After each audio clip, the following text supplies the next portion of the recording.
Good afternoon, and thank you everyone for joining me today for another Leadership Dialogue session. I'm John Haupert, President and CEO of Grady Health System in Atlanta and Board Chair of the American Hospital Association.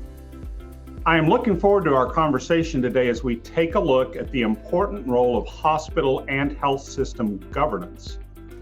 Hospital trustees have been an important part and do an important job as they work to foster a positive and productive culture within their organization, ensure their hospitals are meeting high quality and patient-focused performance metrics, and act as a North Star in always ensuring that strategic priorities guide the mission by providing needed medical care, as well as supporting the broader health and wellness of the communities they serve. Here at Grady, it's been fun to see the evolution of our board of directors. It's a 17-member board, so it's manageable. It meets quarterly, which I think is appropriate.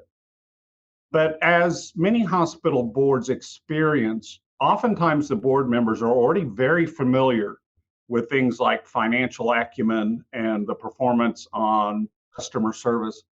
But sometimes they struggle to understand what is good quality and what does quality mean. So we've invested a lot of time in educating our board around where we are, where we're positioned in providing high quality care, but what should the goal be and what does that look like? And so for us, that's been a big focus.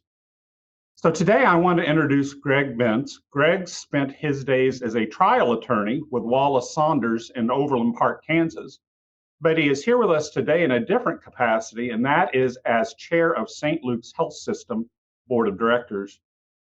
The St. Luke's Health System is a fully integrated regional health system with about 13,000 employees based in Missouri and Kansas. The health system has 13 hospitals, ranging from a large tertiary hospital in the middle of Kansas City, to metro hospitals outside the city, to critical access hospitals, as well as a children's behavioral health hospital and a rehabilitation hospital. I will say serving as the chair of that board really is extensive given the broad range of types of facilities that are being served by St. Luke's. Greg first started his service to St. Luke's by serving on the board of one of their individual hospitals before being elected to the system board and becoming chair in 2022. Additionally, Greg also serves as the chair of AHA's Committee on Governance. So Greg, thank you for joining me today, and we're going to jump in with our first question. Thank you, John. It goes without saying that hospitals and health systems have faced some tremendous, and I mean tremendous, challenges these past few years with the pandemic and then grappling with the significant financial pressures that followed. What has that looked like from a governance perspective at St. Luke's? Well, pardon me, as we tried to move through COVID and past it, whether we'll ever really be past it remains to be seen. But we really focused everything we were doing on trying to invest in those things that would help us maintain the quality of our care and improve and reshape the efficiency with which we provided that care. It feels like the last 3 years have been a pretty intense time in the governance world. The margin of error feels like it's pretty thin. And so we've really focused our efforts very intently on governance. Really, we've invested primarily in our people and technology we've had a situation where the healthcare's lost 500,000 workers in the last few years through burnout and retirement, illness, and even sometimes death. And so it's really been critical that we focused on employee retention. We made sure that we tried to keep our team together.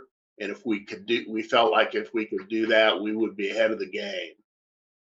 We've invested a lot of time and effort in retention. We've listened carefully to what our team has been living through these past few years and tried to provide support for them both technologically and with programs that would provide them both physical and mental support. We've expanded our digital care uh, as part of our investment in technology, and that's been very well received by our patients.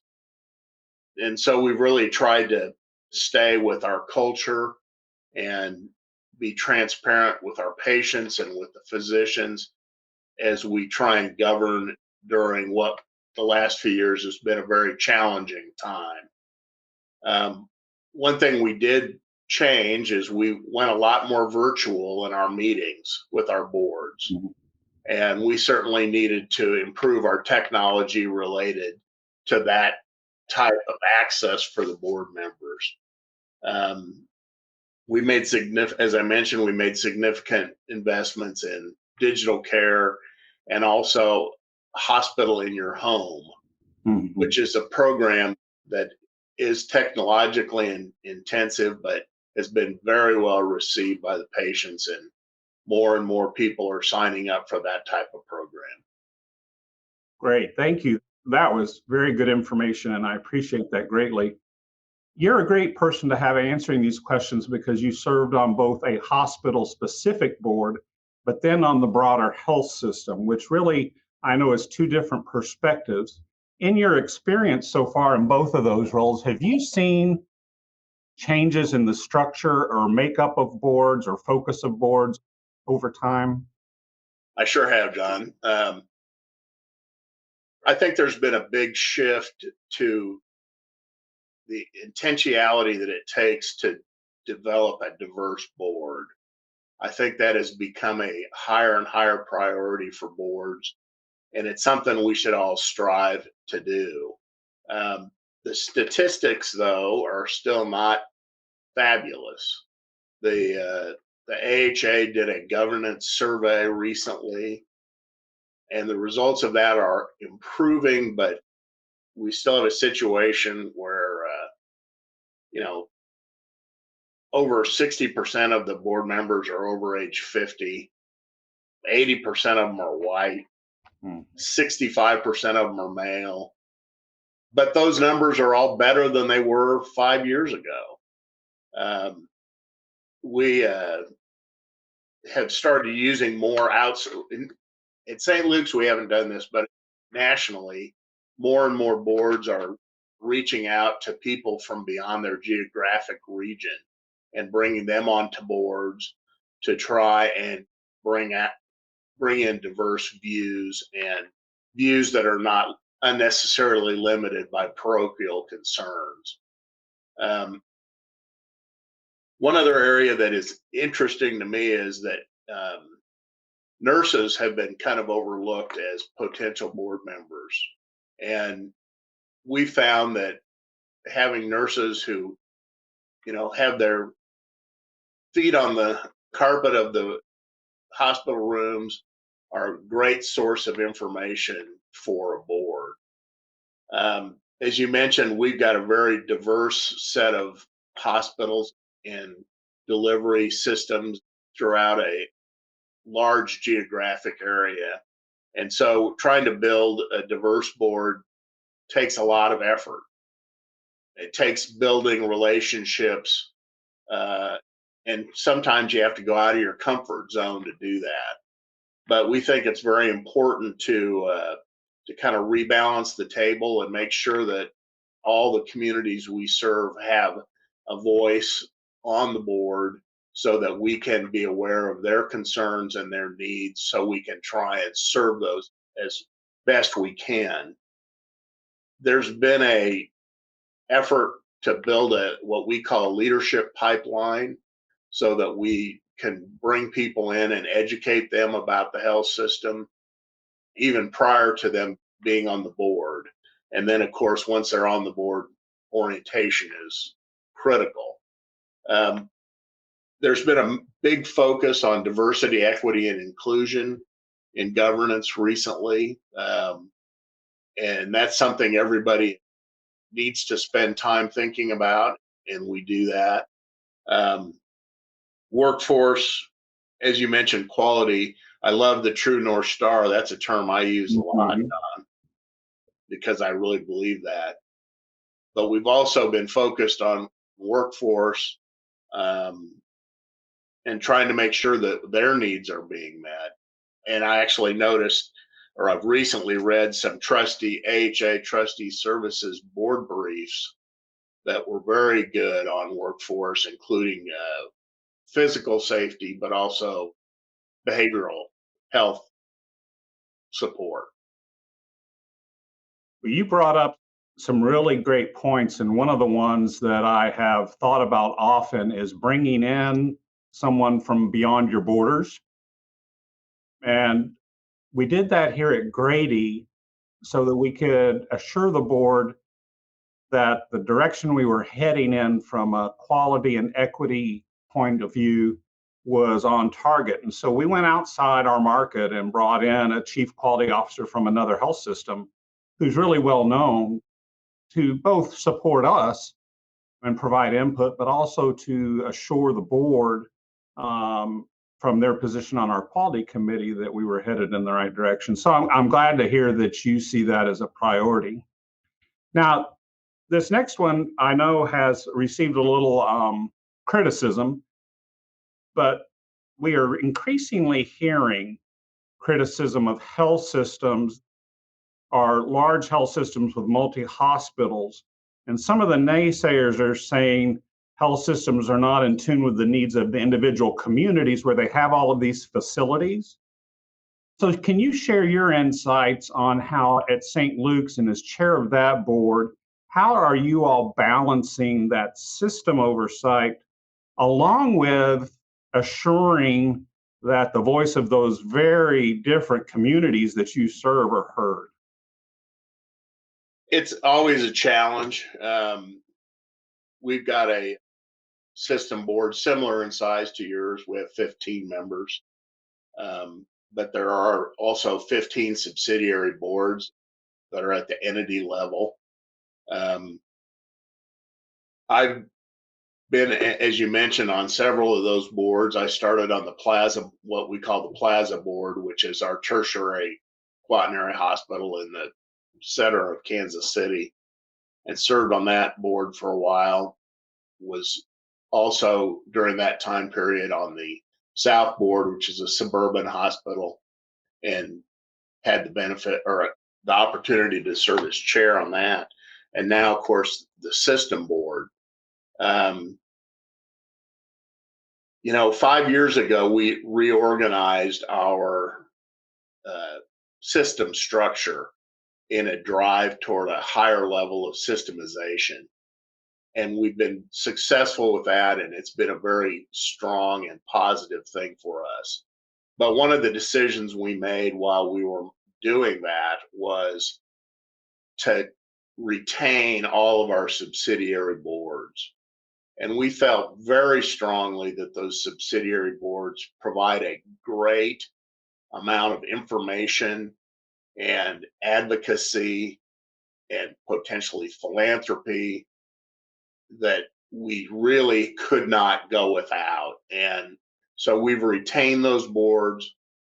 We think it's important to get tuned into them and to hear the voice of the community that we serve or the communities that we serve. And they play a critical role in that. But we also get an opportunity to educate them about what's going on at the national level through AHA information. As you know, Mindy Estes, our CEO, was a chair as you are now, and Mhm. it was a great source of information for all of us at the system and at the entity levels. And we need to explain to them how St. Luke's fits into the solutions that are necessary for the community and how each entity also fits into those solutions. Um, Local boards tend to focus on quality, credentialing, um, financial, local issues, advocacy, and those are all super important, and they have to share that information with the system so we can build it in. The system boards are faced with a difficult task, and that is prioritization of decisions. And the system board has to take that all in and use it to make these hard allocation issues. Mhm. And being part of a system includes the possibility that a decision will not be the best one for an individual hospital, but it is the best one for the system overall. And those are hard decisions, but they're decisions that have to be made at the system level. And we think that it's important for the good of the entire system that they're made with the input from the individual hospitals.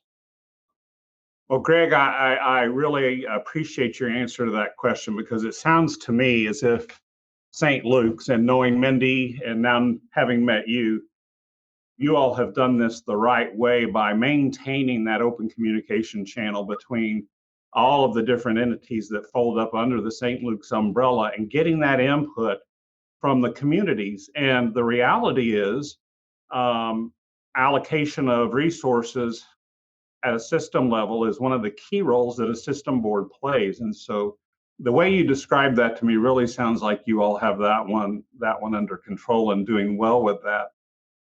Kind of tying into that, what role do you think board members can play in reputation management for a health system, serving, as you said, as advocates, being a voice in the community, telling the hospital's story? What does that look like at St. Luke's? Yeah, sure, John. We feel like our board members, not only at the system, but at all of the entity levels, are our greatest advocates. They are a great source of credibility in the community. They have the ability to go out and explain the how and why of what's going on at the hospital to the community. Um, they also internally provide information to our medical staff. Uh, you know, the medical staff is really almost like a community into itself, Mhm. and we certainly have doctors who are on our boards so that they can share and educate their colleagues about what's happening at the health system and at the individual hospitals and why. Um, they get to kind of act as educators. All of our board members act as educators in the community, and a great source of feedback from the community, which we think is very important. We need to arm our trustees with talking points to let them know what's going on, what information is important for us to share with the community, what information we're looking to get back from the community. The AHA's seizing the conversation process is a great example of that. Wonderful program. And the trustee insight piece that goes out monthly in June had a very nice piece on board advocacy and the proper use of board members in advocacy in the community. John, many hospitals are making significant community contributions, but their stories aren't always effectively being told or fully understood. And trustees can do a great job telling the story about what a hospital is doing in the community, its financial contribution, its healthcare contribution, its social contribution. And we really feel like the trustees can be great messengers of the story that the hospital needs to get to the community. Well, that's music to my ears, by the way, because as you know, as chair of the AHA, one of our biggest priorities is getting the true and real story out into the community. And, as of late, there's been a little bit of hospital and health system bashing. And I think the AHA is doing an incredible job of arming hospitals and health systems, the staff within our facilities with the right information then to go forth and share. And I'm really pleased to hear you talk that you all are doing that throughout your system. That's just great work. So earlier on, you shared some pretty innovative things with us, like Hospital at Home and expansion of your digital platform that's already happening in St. Luke's. But when you look beyond that, are there some innovations or new care models or other things that St. Luke's board is focusing on? We are, John. We actually have been working very diligently the last 2 years on reimagining and reinventing our care model. We have been working hard the last 2 years to reinvent the care model. We realized that the care model was 30, 40, 50 years old, and that it really needed a very strong analysis of the pros and cons of it. We've worked hard to try and get nurses to be doing the work that they train for, to be practicing at the top of their license. We found, as we did an analysis of nursing at St. Luke's, we found that nurses were spending what I would call an inordinate amount of time taking menu selections down, ordering food for patients.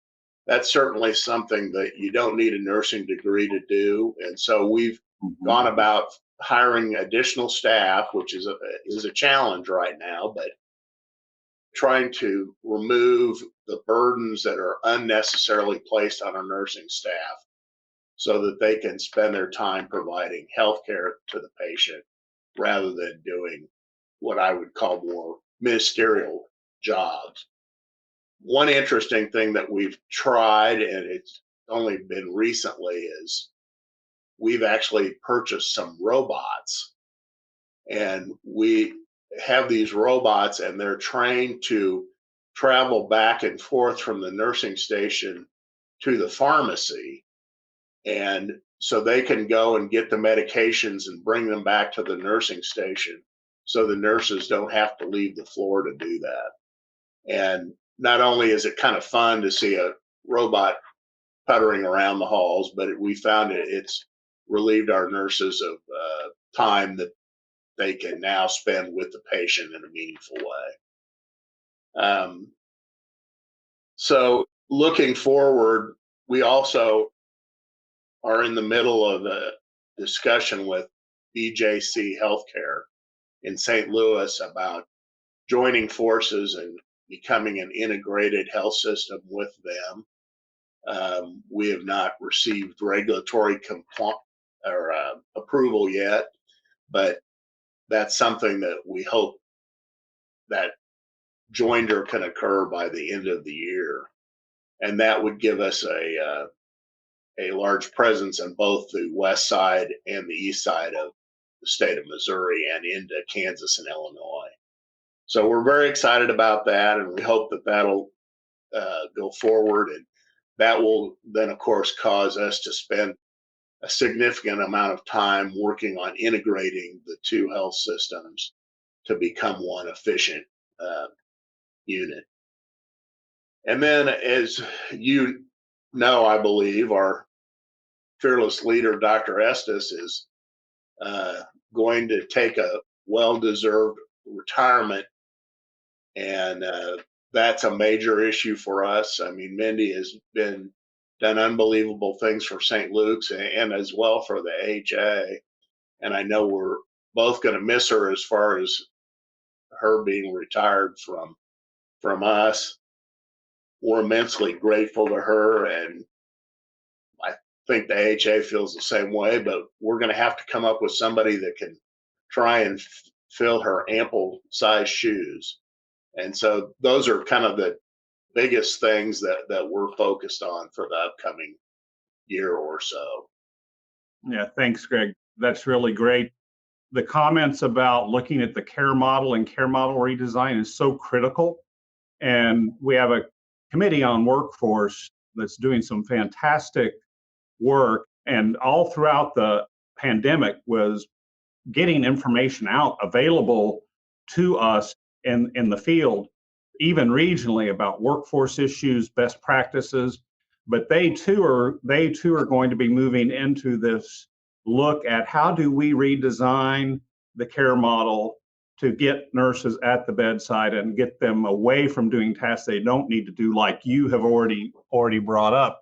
So as you all work through that, I know with Mindy and you'll share that great work with us at the AHA, and that can really become part of our research we're doing around defining what these models could be, because I know there'll be different models for different types of facilities, but I couldn't agree with you more about needing to revolutionize that model. We are sitting on a 40 and 50-year-old model, and that has to be very different.